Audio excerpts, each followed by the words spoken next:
দলগাঁৱত এটা পথ মেৰামতিত দুৰ্নীতিৰ অভিযোগ। পথটিৰ দুয়োমূৰে কাম কৰি সৰকালে চৰকাৰী বৃহৎ ধন।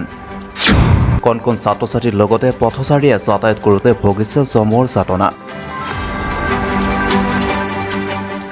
দৰং জিলাৰ বেছিমাৰী উন্নয়ন খণ্ডৰ অন্তৰ্গত ৫ নং বৰুৱাঝাৰ গাঁও পঞ্চায়তৰ এলেকাধীন কঁকালভাঙ্গি গাঁৱৰ আব্দুল মান্নানৰ ঘৰৰ পৰা চুকাজানি ডুং লৈ যোৱা পথটিৰ মেৰামতিৰ বাবে ৩ লাখ টকা ব্যয় সাপেক্ষে আৰ্থ এণ্ড বান্ধ আঁচনিটোৰ নামমাত্ৰ কাম সম্পূৰ্ণ কৰিয়েই সৰকালে চৰকাৰী বৃহৎ ধন।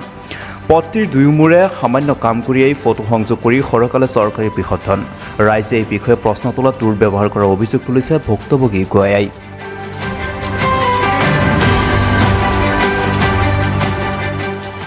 কঁকালভাঙ্গি যোগীগাঁৱৰ এই আঁচনিত দুৱাৰপাৰা জামালপুৰ ৫ নং বৰুৱাঝাৰ গাঁৱৰ লোকৰ জব কাৰ্ড অন্তৰ্ভুক্ত কৰি কাম কৰাৰ লগতে ধন আত্মসাৎ কৰাৰ অভিযোগ তুলিছে ৰাইজে। এই সম্বন্ধে তথ্য জনাৰ অধিকাৰ আইন ২০০৫ৰ অধীনত বেছিমাৰী উন্নয়ন খণ্ডৰ বিষয়ালৈ লিখিত আবেদন কৰিছে আজাহাৰ আলী নামৰ যুৱকজনে। এই আঁচনিত অনিয়ম সন্দৰ্ভত ২গৰাকী ব্যক্তিৰ নামত দলগাঁও আৰক্ষী থানাত এজাহাৰ দাখিল কৰিছে। পথটোৰ ওচৰতে থকা প্ৰাথমিক বিদ্যালয়ৰ কণ কণ ছাত্ৰ ছাত্ৰীৰ লগতে পথচাৰীৰ যাতায়াতৰ সুবিধাৰ বাবে পথটো প্ৰাক কলনমতে কৰিবলৈ দাবী জনাইছে। আনফালে পথটিৰ কাম কৰা ঠিকাদাৰে দুজনে সকলো মিছা আৰু মনে সজা বুলি মন্তব্য আগবঢ়ায়। তেওঁ কয়, যিখিনি কাম হৈছে প্ৰাক কলনমতে হৈছে, অসম্পূৰ্ণ কামখিনি শীঘ্ৰেই সমাপ্ত কৰিব বুলি মন্তব্য কৰে।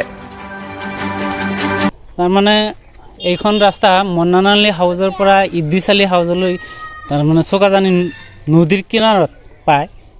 এইখন ৰাস্তা কৰোঁতে যেতিয়া কাৰণ সন্মুখত মন্নানালী হাউজৰ ওচৰতে কৰিছে আৰু ইদ্দিছ আলী হাউজৰ ওচৰত কৰিছে, কিন্তু মাজত যিখিনি ৰাস্তা সেইখিনি ৰাস্তা মই নিজেই কৈছিলোঁ যে ৰাস্তাখন তোমালোকে আনিছা যদি অলপ হ'লেও কৰি দিয়া, কিন্তু ৰাস্তাখন সিহঁতে কৰি দিয়া নাই। কিমান টকা আছিলে কামটো? কামটো আছিল ৩,১১৫ টকা নে কিমান টকা আছিল আৰু বাকীখিনি তাৰমানে 4 গাড়ী মাল মিটাৰ পেলাইছে আৰু কেইটা লেবাৰ লৈ কিন্তু কামখিনি কৰিছে।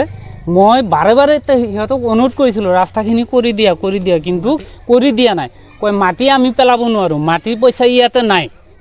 আমি নাই ৰাস্তাৰ মাজত বহুত তাৰমানে 200 মিটাৰ বা 300 মিটাৰ হ'ব, সেইখিনি ৰাস্তা কিন্তু কৰা নাই, আজিলৈকে কৰা নাই। তেনেকুৱাই পৰি আছে ৰাস্তাখিনি। পইচাখিনি কিন্তু গোটেইখিনি উঠাই লৈছে সিহঁতে।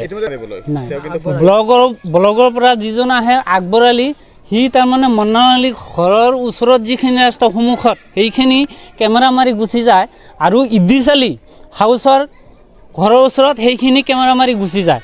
কিন্তু সিহঁতক কোৱা হৈছিল মাজৰখিনি ৰাস্তা কৰিবলৈ। সি কি ক'লে যে এতিয়া বোকা পানী নাই, খৰাং কাল আহি গৈছে, খৰাং কালৰ কাৰণে তাৰমানে এইখিনি ৰাস্তা কৰিব নালাগে, লাগিলে পিছত কৰি দিম। এনে 400 মিটাৰ কাম আছে, এতিয়া বৰ্তমান আপোনাৰ 30-35 মিটাৰমান কাম বাকী আছে। এইটো কাম দুটা ছাইডতে খেতি আছে, খেতিৰ কাৰণে মিলা নাই, দুটা পাতি মিলাৰ কাৰণে এনেকুৱা হৈ আছে। মই কৈছোঁ যিখিনি ৰাস্তা আছে মই এনেকুৱা বনাই আহিম, সিহঁতে নামানে 2 ফুট 2 ফুট বঢ়াব লাগে ৰাস্তাখন। কিন্তু 1 নম্বৰ কথা হ'ল ভাৰত স্বাধীন হোৱাৰ পিছত এইটো ৰাস্তাত এটা পাথৰৰ টুকুৰা পৰা নাই, আৰু মুজিবৰ ML হোৱাৰ পিছত এইটো উন্নতি চাই কিছুমান মানুহ এইবিলাক দেখিব নোখোজি আছে, এই উন্নতি দেখিব নোখোজে। এইটো 1 নম্বৰ হ'ল উন্নতি। মই আধৰুৱাটো মই কৰা নাই, মই আজি ক'লে আজিয়ে কৰি দিম, আজি ক'লে মই আজিয়ে কৰি দিম।